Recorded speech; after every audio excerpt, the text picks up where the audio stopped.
السلام علیکم ورحمۃ اللہ وبرکاتہ۔ بسم اللہ الرحمن الرحیم۔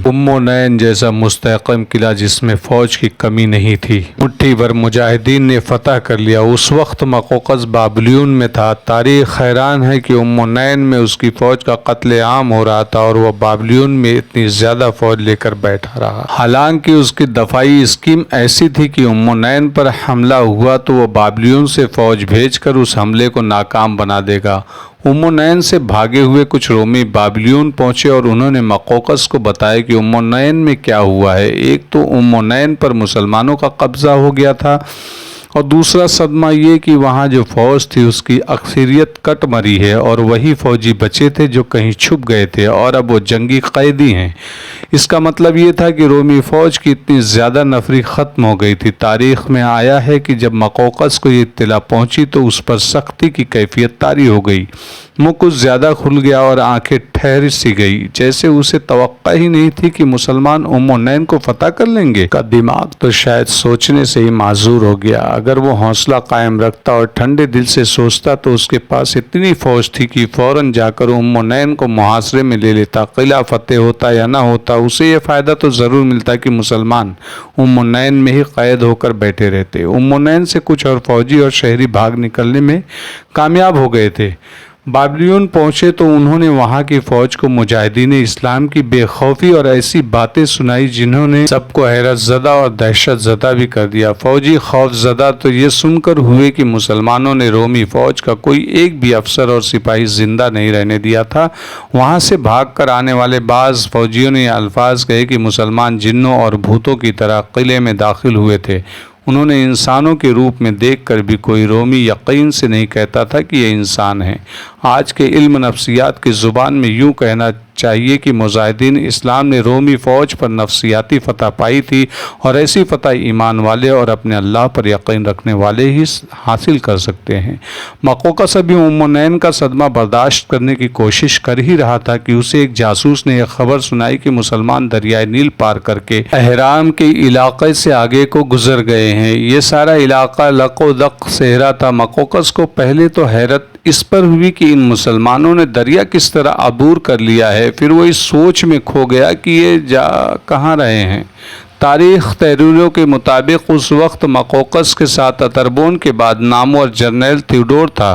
ویسے بھی یہ جرنیل مقوقس کا منظور نظر تھا۔ یہ دونوں اس مسئلے پر بات کرنے لگے کہ مسلمان کا اگلا ہدف کیا ہے۔ کیا مسلمان اسکندریہ پر حملہ کرنے جا رہے ہیں؟ دونوں نے اس سوال پر بحث مباحثہ کیا اور اس رائے پر متفق ہوئے کہ مسلمانوں کا یہ سپہ سالار ایسی خطرناک حماقت نہیں کرے گا۔ اس وقت تک مقوقس اور تھیوڈور عمرو بن عاص کے لڑنے کا اندازہ اور ان کی جنگی پالیسیوں اور چالوں کو سمجھ گئے تھے۔ انہوں نے اسی وقت جاسوسوں کو دوڑا دیے کہ وہ جا کر دیکھے کہ مسلمانوں کا رخ کس طرف ہے۔ جلد ہی پتہ چل گیا کہ مسلمانوں کا رخ فیوم کی طرف ہے۔ حقیقت بھی یہی تھی کہ عمرو بن عاص کا اگلا ہدف فیوم تھا۔ فیوم ایک بڑی بستی تھی، اس علاقے کو فیوم ہی کہتے تھے۔ وہ تھا تو صحرا، لیکن اناج اور مویشیوں کی وہاں کوئی کمی نہیں تھی۔ عمرو بن عاص کو اپنے لشکر کے لیے رسد اور گوشت کی ضرورت تھی۔ مسلمانوں کا نیل کو عبور کر جانا مقوقس کے لیے باعث حیرت تھا۔ یہ مسلمانوں کی مستعدی اور چابک دستی کی ایک واضح مثال تھی۔ انہوں نے نین فتح کیا تو 2 یا 3 دن شہر کا نظام بحال کرنے میں گزارے اور لشکر کو ذرا سا بھی سستانے یا دم لینے کا نین کی ایک دریائی گھاٹ تھی جسے بعض نے پتن لکھا ہے اور بعض مورخوں نے بندرگاہ کہا ہے۔ اس بندرگاہ پر بہت سے چھوٹے اور درمیانہ درجہ بادبانی جہاز کھڑے تھے اور چھوٹی بڑی کشتیوں کا تو کوئی شمار ہی نہ تھا۔ نین کی لڑائی ابھی ختم نہیں ہوئی تھی جب عمرو بن عاص نے مجاہدین کا ایک چھوٹا سا دستہ بندرگاہ پر بھیج دیا تھا کہ وہاں سے کوئی جہاز اور کوئی کشتی نکل نہ جائے اور ان کے ملاح وہاں موجود رہیں۔ اس طرح انہوں نے کشتیوں اور جہازوں کے پورے بیڑے پر قبضہ کر لیا تھا دو ہی دنوں بعد لشکر کو آرام کی مہلت دیے بغیر عمرو بن عاص نے مکمل خاموشی سے رات کے وقت کشتیوں اور جہازوں میں سوار کیا اور نیل پار کر لیا۔ جہاز اور کشتیاں اسی کنارے پر لنگر انداز رہی۔ ادھر جاسوسوں نے مقوقس کو سیاہ خبر دے دی کہ مسلمان فیوم کے علاقے میں جا رہے ہیں۔ مقوقس نے یہ دفاعی انتظام کیا کہ کچھ دستے اس علاقے میں بھیج دیے۔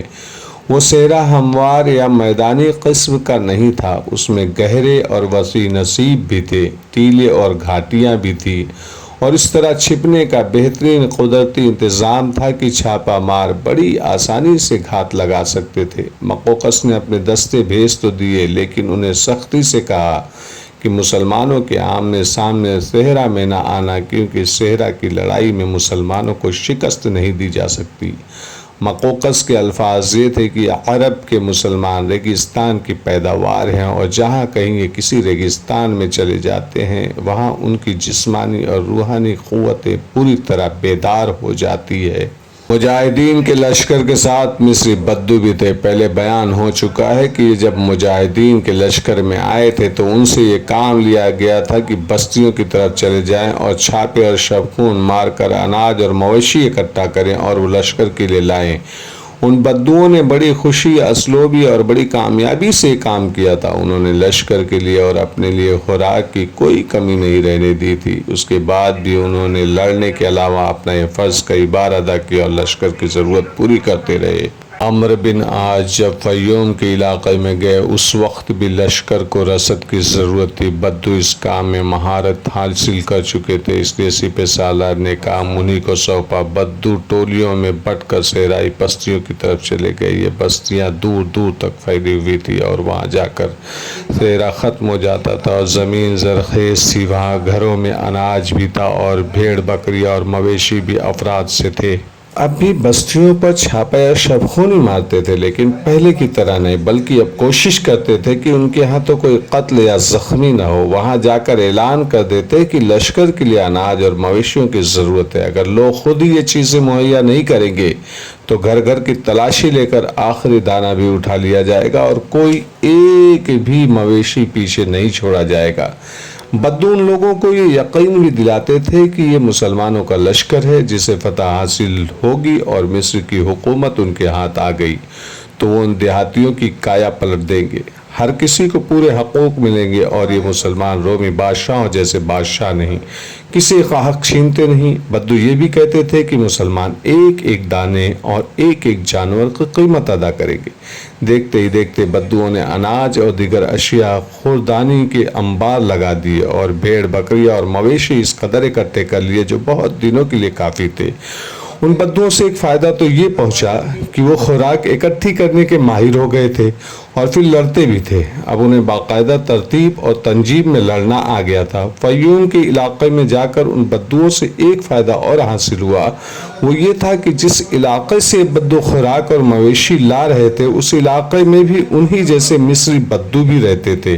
چونکہ یہ ایک ہی نسل کے تھے اس لیے یہ ایک دوسرے کو اپنا دشمن نہیں سمجھتے تھے۔ بدوؤں کی ایک چھاپا مار ٹولی کسی بستی میں گئی تو وہاں کچھ بدو رہتے تھے۔ انہوں نے ان بدوؤں سے پوچھا کہ وہ کیوں یہ ڈاکہ زنی کر رہے ہیں۔ لشکر والے بدوؤں نے انہیں تفصیل سے بتایا کہ وہ ڈاکو نہیں بلکہ عرب کے مسلمانوں کے ساتھ مل گئے ہیں اور یہ مسلمان مصر کو فتح کر لیں گے۔ چونکہ تم بھی ہم جیسے بدو ہو اس لیے ہم تمہیں خبردار کرنا اپنا فرض سمجھتے ہیں۔ فیوم کے بدوؤں کے ایک آدمی نے انہیں کہا، اس بستی میں تو تم آ گئے ہو، اس سے آگے نہ جانا، آگے رومی فوج آ گئی ہے جس کی تعداد کچھ زیادہ ہے، تمہاری یہ چند آدمیوں کی ٹولی ایک ہی حلے میں رگڑی جائے گی۔ عمرو بن عاص کے لشکر کے بدوؤں نے ان بدوؤں سے پوری تفصیل معلوم کر لی کہ رومی فوج یہاں سے کتنی دور ہے اور وہ آگے بڑھ رہی ہے یا اس کا اندازہ کیا ہے۔ یہ معلومات لے کر ان بدوؤں نے سپہ سالار عمرو بن عاص کو بتایا۔ عمرو بن عاص رومی فوج کی آمد سے بالکل ہی بے خبر تھی۔ اس علاقے میں انہوں نے اپنا کوئی ایک بھی جاسوس انہیں نہیں بھیجا تھا کیونکہ انہیں توقع ہی نہیں تھی کہ رومی فوج اس طرف آئے گی۔